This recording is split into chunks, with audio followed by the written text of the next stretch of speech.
guys? It is me, Victoria, and I am back with another saga about dealing with my negative thoughts. So, interesting story. If you guys have been watching this channel, which you probably haven't, you'll know, which you probably won't, one of my biggest pet peeves of all is when people tell me, "You're so quiet." And I've made a number of videos about it. But I started thinking about it and I felt I had come to terms and accepted it. I'm like, listen, I'm a sensitive, introverted person, alright? So, fuck you, because accept me. If you can't love me at my worst, you sure as hell can't love me at my best. The best quote of all time. Not really, more like the worst quote of all time, which I've reclaimed. So, anyway, what was I saying? Oh, yeah, so people tell me I'm quiet all the time. And I accepted it, but then at the same time, I'm like, you know what? Maybe I should work on it. You know what I mean? Like, everybody's telling me I'm quiet. Everybody tells me I'm like aloof. Everybody tells me I'm like kind of unemotional. And like, maybe I am. And like, maybe I should just try to improve. So I contacted this like voice coach. And so I've gone to him for a couple sessions. The problem is, it's extremely triggering to me because even though I'm there to work on my voice and to improve it, he's kind of like criticizing my voice, which I guess you'd expect a voice coach to do, but for some reason I'm just having like so much resistance. Like every time he tells me like my voice sucks, I'm just like, my voice is fine. But then I'm like, well, then why am I here trying to work on my voice? But then I'm like, my voice is not all that bad, alright? Like, I just want to improve it, but that doesn't mean like I suck. And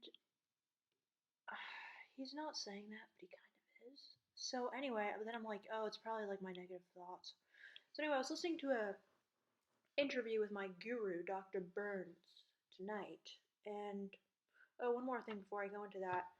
I mean, like, he's just like, okay, when I get around other people sometimes and I get emotional, my voice gets quieter.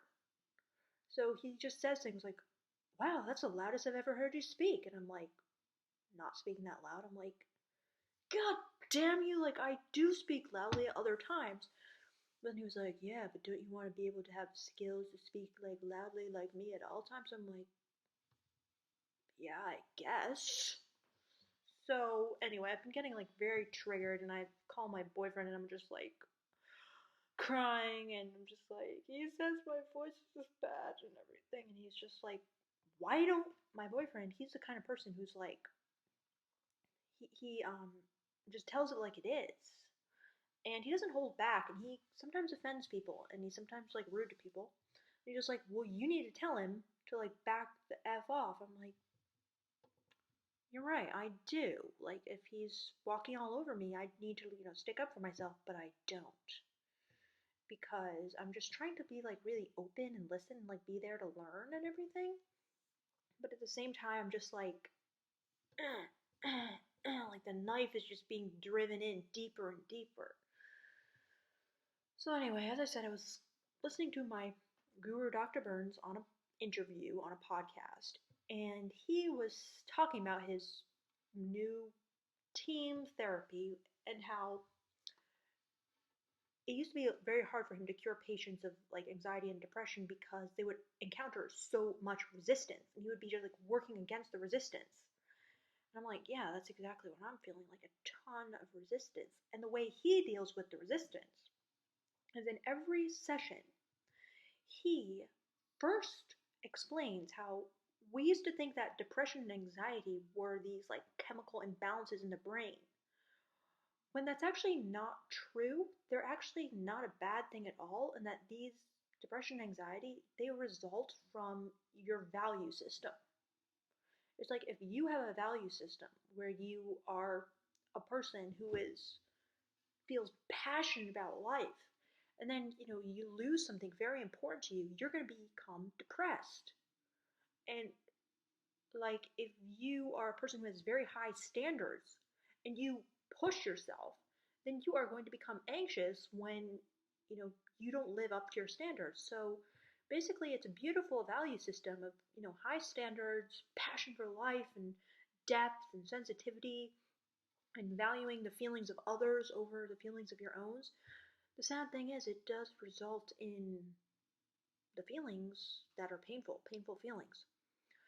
So, what he does is try to convince people that these qualities about themselves are beautiful. They are beautiful things about themselves. Like, for example, anxious people are very nice people. That's a wonderful thing. But once he gets them on board, once he gets them to agree that, you know what, like, these qualities, like, they're good. And I'm not a bad person. And I don't suck. And I don't have to argue back um, when you're trying to change me to help me, because I'm already good the way I am. Then people kind of drop the resistance and allow themselves, hey, you know what, but I could learn perhaps a better way of doing things. But that doesn't mean that who I am is wrong. And that's exactly how I was feeling in this voice session, because I feel like he's trying to tell me, hey, who you are is wrong. Like, it's bad to be a quiet person and you have like serious issues, and I'm just feeling all this resistance. Like, you don't understand. Like, I'm not, and I do these things for a reason. So I decided to work on my resistance myself with Dr. Burns' technique, so I could just be open to learning his lessons without all this like anger inside whenever he's trying to help me. So I'm going to go through all my negative thoughts that I have about the session, and then I'm going to do what Dr. Burns does and say, what do these flaws say about me that is positive and awesome? So the first negative thought I have is, I am quiet. I'm a quiet person, and that's like a bad thing in my mind. So first I'll just read all my negative thoughts. I'm quiet, my voice sucks, I'm a pathetic weakling, I can't stand up for myself, I let people walk all over me, people judge me and I let them, people see me as pathetic, people see me as beneath them when I just try to be myself and be friendly to them, and people tell me I am something I am not, and people are so stupid. So now I'm going to show what all of these negative thoughts about myself, saying I'm pathetic, weakling, and whatnot, one about how dumb other people are, but say something great about me to get myself on my own side so I can drop my resistance. So I'm quiet. What this says that's positive about me is like, I like to keep the peace. I like I'm a sensitive person. And I have like the strengths of, an introvert. And I like to keep things harmonious and peaceful. And I like to avoid, well, no, okay, let's say that. My voice sucks. What this says that's positive about me is that I'm honest about admitting my weaknesses. My voice could be better, and not a lot of people like want to work on themselves to this extent, so it's a positive thing. I'm a pathetic weakling. Positive thing about me is that I have high standards and I value strength and confidence. I can't stand up for myself. I am open to other people's opinions. I listen and hear people out. Yeah, because I can't stand up for myself. Yeah, like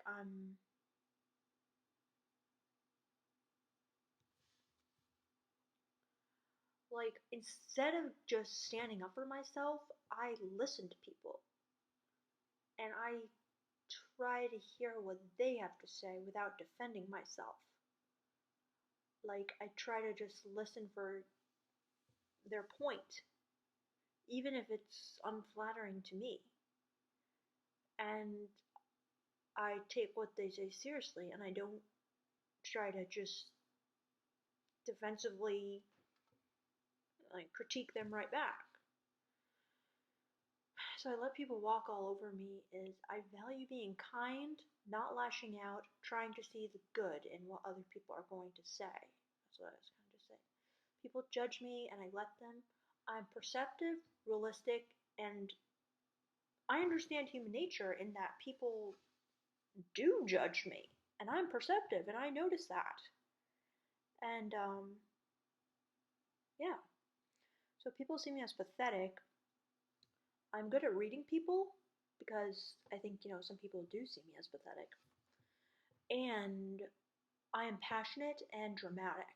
That's kind of like my flair for the dramatic. I like to call myself pathetic rather than um, people see me as kind of like meek. People see me as beneath them when I just try to be myself and friendly to them. I see everyone as equals. I am friendly to myself. I am friendly and myself to people who aren't friendly to me. That is true. That is something about me. Like other people, they'll just, well, maybe not. Yeah. And then people tell me I'm something I'm not. Yeah, people say mean things to me and I still don't lash out at them. I'm like Gandhi, basically. And then people are so stupid. I have fire. I do stick up for myself inside at least. And I defend like misunderstood people. Most people, they're not that perceptive and they do misunderstand people. And I understand that. But I don't lash out at them because two wrongs doesn't make a right. However, that being said, all these things being true about me, that I am a sensitive, almost like Gandhi like figure, in that I do not lash out and I do not violently attack people who violently attack me. I think that I don't need to cling to this philosophy and that there's a time and place for me to stick up for myself. And even though I value like the peace, I can still raise my voice when I need to be heard, and that's okay. So I feel that I have come to terms with allowing myself to improve my voice because I know that the reason that I haven't spoken up to this point is a result of my sensitivity and my valuing like nonviolence and valuing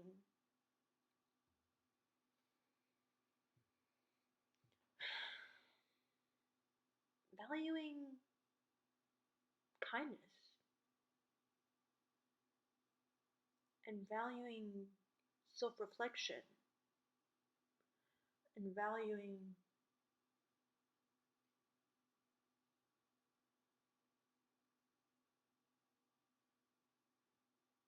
like treating everyone without judging them first, and not everyone does that. So, yeah, I can still improve my voice and I don't suck. So I don't need to feel bad about myself.